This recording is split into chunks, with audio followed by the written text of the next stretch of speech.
Well, you know, if you're a Tin Caps fan, there definitely hasn't been much to cheer for yet this season. The team was 0-5 coming into tonight, but hey, they're still young. 11 teenagers on the roster. That's going to do it to you. Oh, that's sweet. So is Purdue basketball. The Boilermakers are off to the Sweet 16 for the third straight year. The Cougs go back-to-back. First time it's been done in almost a decade, Peter. It was an unbelievable scene here, and I'm happy we got to be here to witness this. Pete, some good news. It is still National Goat Cheese Month. What is it with you and the cheese, man? You're a true Wisconsin native. I really am. You love the cheese. How many different kinds of cheeses can you name? Right now, go. Cheddar, Gouda, Cheddar Jack. We don't have time for this. Keep reading the script. The intensity of the moment finally hit him. Yeah. It was just, hey, this finally happened. He was named the NAIA National Player of the Year last night, and he said, you know, it really didn't mean anything without this win today. Well, guess what, Nick? You got it. Should be noted, by the way, Henry wasn't in our highlights. He did just get into the game here in the ninth inning. He was the 14th and final pitcher for the East squad. This one's still tied 3-3 in the bottom of the ninth. Some developing news from Purdue Fort Wayne Athletics that involves one of their coaches. And Fox 55 Sports Director Justin Prince joins us now. So, Justin, what can you tell us about this? Well, Hunter, it started with an anonymous phone call this afternoon from someone claiming to be a parent of one of the players on the Mastodon women's basketball team. The caller would not reveal her identity, but said head coach Niecy Nelson had abused her daughter and other players. Shortly after the phone call, we received notice from Purdue Fort Wayne that Nelson had been placed on administrative leave. Let's talk about that success factor. Many of you, I'm sure, are well aware of what it is. When I moved here 2 years ago, I had no idea what it was. I'd never lived in a state that had a rule like this, and all I can say is in the 2 years since, well, it hasn't really grown on me. So let's have a quick refresher of the rules, shall we? In 2 year cycle, if a team achieves 6 points, it moves up a class. If you get 2 points in that time frame, that's new, by the way, you have to stay in that class. They say to be the best, though, you got to beat the best.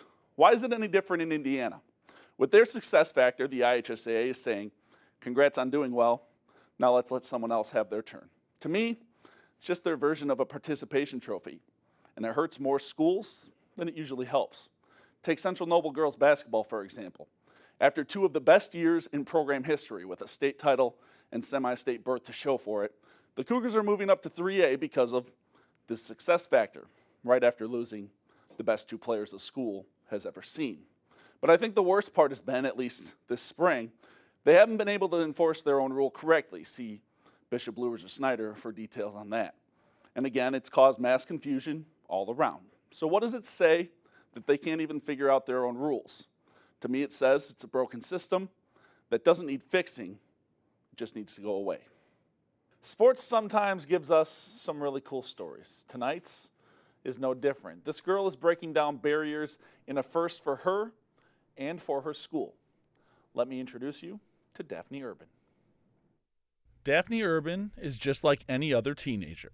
I want to be successful of what I actually love to do. But in many other ways, the 19-year-old junior at Carroll High School is also not. Daphne was adopted at age 5.5 from the Philippines. I have lung problems, I have COPD and eosinophilic asthma and bronchitis. She's also visually impaired with near total blindness in her right eye and 20/70 vision with the help of glasses in her left. These kiddos that start out in an orphanage often are labeled as kids from hard places, so they have challenges that are different than their peers, and Daphne has had many of those along the way. Lots of questions, but she has met those challenges. And that is what makes Daphne unique, which is why no one was surprised when she fell in love with a unique sport. Started with the Turnstone brochure for their sports and wellness programs, and I gave Daphne the brochure and she picked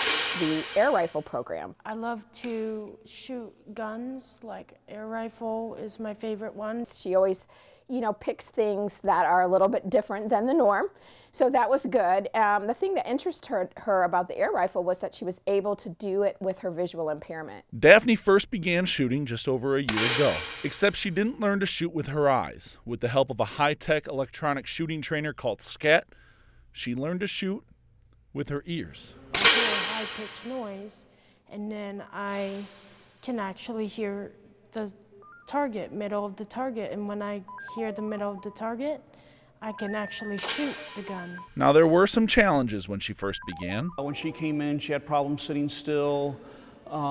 She had, some issues with her mental focus. It was very difficult, and then I got used to it, but I'm a very fast learner, so I got it pretty quick within the next week. But there's no denying what this sport has done for her. It's actually changed my life. It's been hard for Daphne to find things that she can excel in as compared to her peers. And this is one of those times where she is doing as well as some of her peers are doing. And now she's ready to join her first competitive sports team and become the first visually impaired athlete on Carroll's rifle team. It's going to be really fun to be a part of Air Rifle Carroll Chargers, and I'm very excited. I feel really thrilled about it. It's fun to be a part of it. It's fun to watch it happen for her. And we heard the other day that she might even be able to get a letter jacket for participating, so that's exciting as well. But Daphne hopes this is just the beginning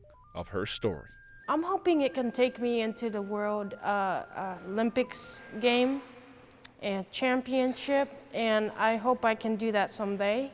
We're proud of her. We're very, very proud of her. She's come a long way. And speaking of high school football, one of the biggest surprises of this season has been one of the biggest turnarounds of the year. The Central Noble Cougars are 6-1 and have secured their first winning season in almost a decade, and they have the man in charge, Greg Moe, to thank. This is Greg Moe. John, you got your butt kicked there, son. He's the self-described loud, energetic head football coach of the Central Noble football team.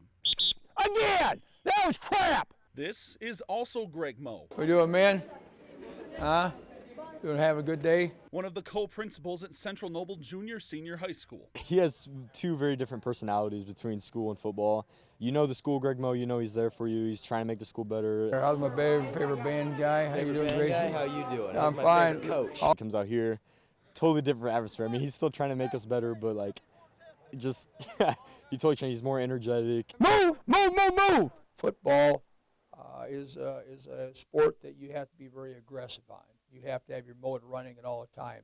And if I want our young men to have their motor running all the time, I feel my motor has to run all the time. Drive, drive, drive, drive, you get your head out. In the classroom, in the school, it's totally different environment. And, I have to be more docile, I have to be more loving, I have to be more nurturing. Doing good, brother? Yep. It's all about. But 4 years ago, Moe had ended his career as an educator. I retired because I was 57 and I thought, it's time to make some of that retirement money. So I retired. Or so he thought.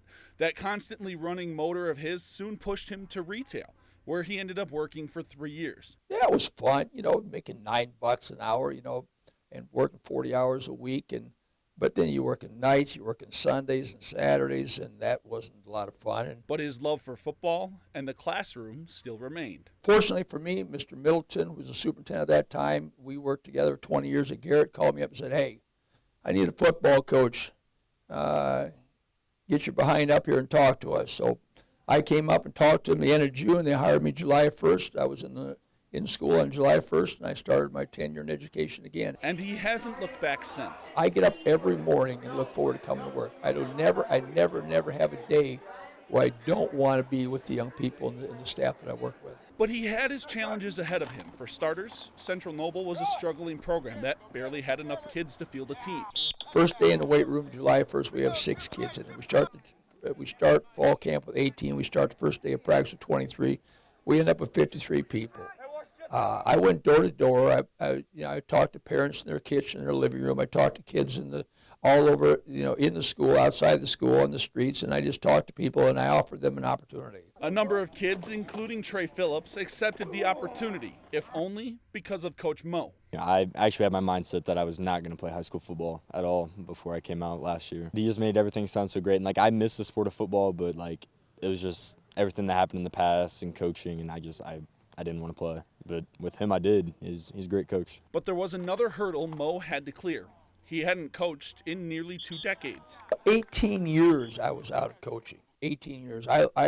Last year was so difficult for me because I forgot so many things. But still, he went to work. He brought an old-school toughness to the program while adapting to how the game has evolved. However, the Cougars finished just 2-8 a season ago. We were fundamentally not very good football players. We were not very strong. We were really, really weak. We weren't very fast. We weren't very quick. But our concept and knowledge of football skills was very, very lacking. But in the team's 10th and final game a season ago, he says he saw a spark in the team. He and his kids built a bond. They put in the work during the offseason, and now they're the biggest surprise of this season.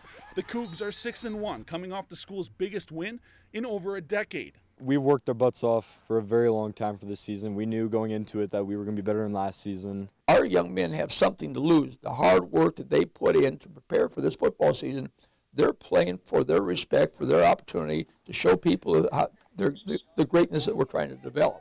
And Mo, the man behind the team's turnaround, refuses to accept any credit for their success. Our coaches coach great. Our players play well. They're great human beings. They have great families. They work, do all the things you're asking of them. So, unfortunately, people want to give Greg Mo the credit. All I've done is give him an opportunity. There you go. Nice job. Nice job.